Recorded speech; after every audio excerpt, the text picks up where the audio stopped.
Hola, buenas a todos y a todas. Eh, en general no presten atención a mi cara de hecho verga, porque recién me levanto, pero me levanté lúcido, así que qué mejor momento para hacer un video. El discurso de este video tiene sostén y fundamento en el estudio de Carlos Rodríguez Brown, un intelectual argentino, un informe que hizo, el cual, por cierto, puedes encontrar fácilmente en internet, el cual retrata más o menos el pensamiento del socialismo argentino de antaño, representado en la personificación de Juan B. Justo. Em, Juan B. Justo, que es pilar del pensamiento socialista de antaño, además de médico, escritor, periodista, también fue político y creador del Partido Socialista Argentino, fundador, mejor dicho. Me parece peculiar este video y me parece genial la idea del video también. Lograr generar esta perspectiva acerca de la evolución del pensamiento en aquella época. La estoy hablando finales del siglo XIX, principios del siglo XX, antes de la Segunda Guerra Mundial, por ejemplo, de esta megapolarización del planeta, de esta gran dicotomización del mundo, de cómo se concebían las ideas de antaño. O sea, pónganse en perspectiva, el marxismo todavía era reciente, el materialismo histórico y la dialéctica, estaban las ideas liberales clásicas, todo ese conjunto, toda esa sopa, eh, marca bien la evolución del pensamiento centrado en Juan B. Justo y en un montón de pensadores. Imagínense que la época de Juan B. Justo coincidió con la época de Alberdi, de Julio Argentino Roca, etcétera. Si sos un consumidor empedernido de los videos de Milei, probablemente no te guste este video y está bien porque probablemente tengas la tendencia de encerrar a todo el socialista en la bolsa de zurdos de mierda y te prives del análisis de la evolución de las ideas del socialismo de Argentina en la época y probablemente pensés que el socialismo nació con Perón o cosas por el estilo.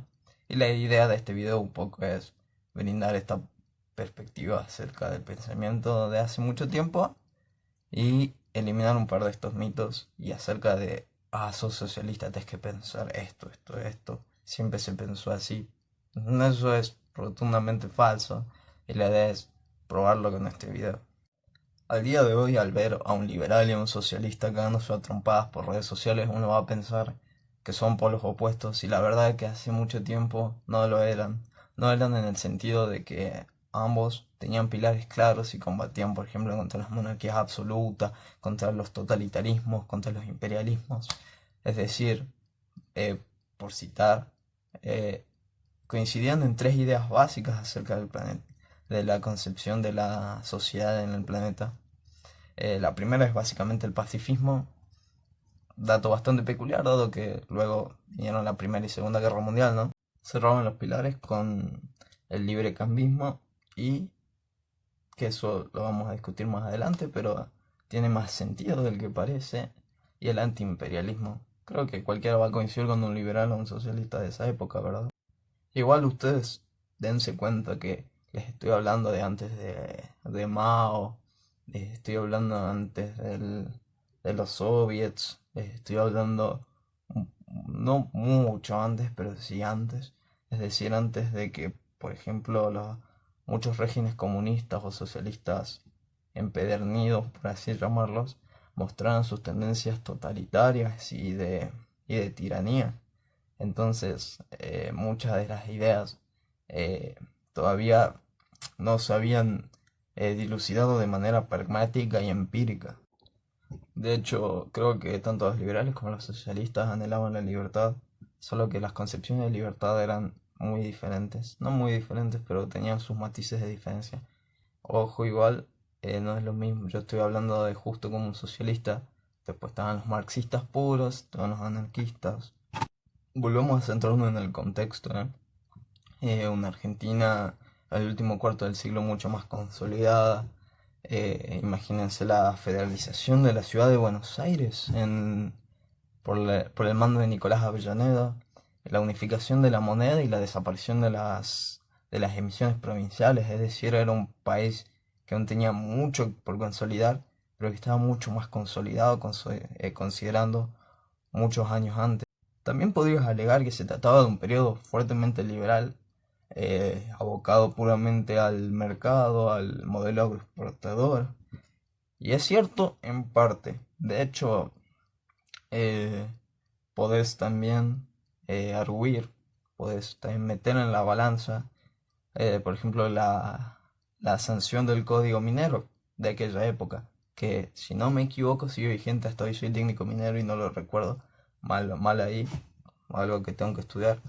eh, que sigue hasta el día de hoy, donde el Estado era concesionario del territorio para las empresas. O sea, no era un libre mercado absoluto, era más bien como un sistema feudal. Básicamente propiedad estatal del subsuelo es eso. También, para seguir en el contexto, imagínense que fue uno de los periodos de mayor prosperidad en Argentina. Incluso llegó a ser uno de los países más ricos del mundo. Estaban muchos pensadores. Estaba Alem, que era un liberal político. Estaba Julio Argentino Roca, que era un liberal muy conservador. Un liberal conservador suena bastante peculiar como nombre, ¿no? Como término. Estaba justamente Juan B. Justo, que tenía muchas ideas liberales, pero era un socialista. Ah, liberal y socialismo juntos. Ah, sí, es un falso dilema, una falsa dicotomía. También tenías otros liberales muy intelectuales, como el caso de Juan Bautista Alberdi, que parecía que estaban en la otra vereda de Juan B. Justo y tenían más cosas en común de lo que parece. Tal había sido el poderoso pensamiento de Juan B. Justo, que no era Einstein, no era Newton, no llegaba a su nivel de entendimiento a niveles tan altos. Pero el tipo era muy listo, el tipo era muy intelectual, muy leído, era reconocido internacionalmente. Él mismo, bajo su cita, me volví socialista antes de leer a Marx. Era reconocido internacionalmente por diversos organismos, incluso creo que daba conferencias. Publicó una gran cantidad de libros que eran leídos por los socialistas y era casi palabra santa, porque el tipo realmente tenía con qué defenderse. Ahora, entendiendo el contexto, entendiendo el reconocimiento que tuvo sus ideas, ahora vamos a centrarnos ya en su pensamiento, para que ustedes noten las diferencias, los pros, los contras, para que logren erradicar una falsa dialéctica, y también para que logren centrarse en su pensamiento, abocarlo al día de hoy, para que vean la evolución del pensamiento socialista de hace 100 años con el de ahora. Bueno, malo, es un poco tonto juzgarlo bajo esas dos premisas, pero creo que es de gran ayuda analizar este video y analizar un discurso político de hoy en día de algún partido que se denomine socialista, para que vean la gran cantidad de diferencias que hay, que hubo ese gran periodo entre los 40, en el 2001, 2008, la cantidad de cosas que cambiaron es impresionante. Cosmopolitismo.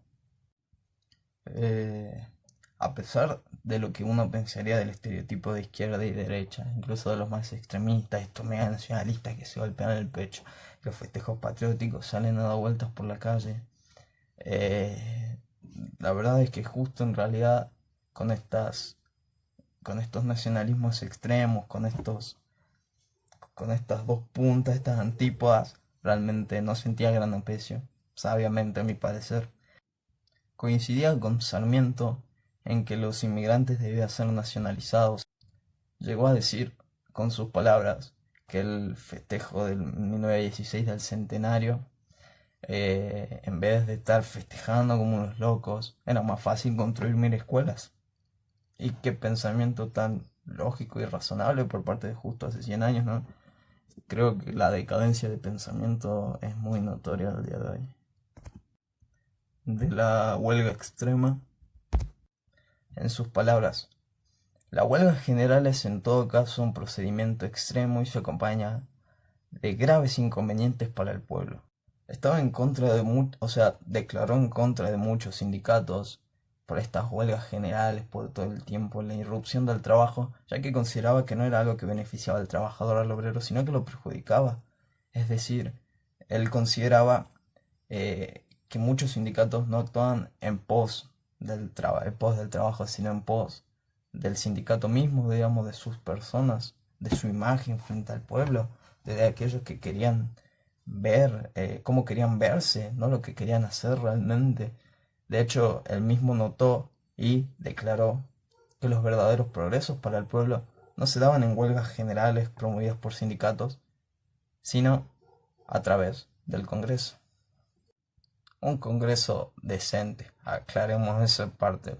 Él comprendía a la división del trabajo no como algo malo, sino como una bendición sin cortamisas para el obrero, sin cortapisas intelectuales para el obrero. En sus palabras, la técnica parcelaria del trabajador moderno, que apenas ocupa su mente, le deja capacidad para comprender las relaciones económicas y políticas. Tirando un poco hacia Adam Smith, me parece. Un, un socialista del siglo XXI se pegaría un tiro en el pecho, me parece. Del proteccionismo.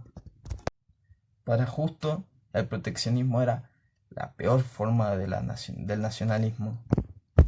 La definía como la peor solidaridad de las clases, ya que estaba formada básicamente por capitalistas y grupos estratégicos, digamos.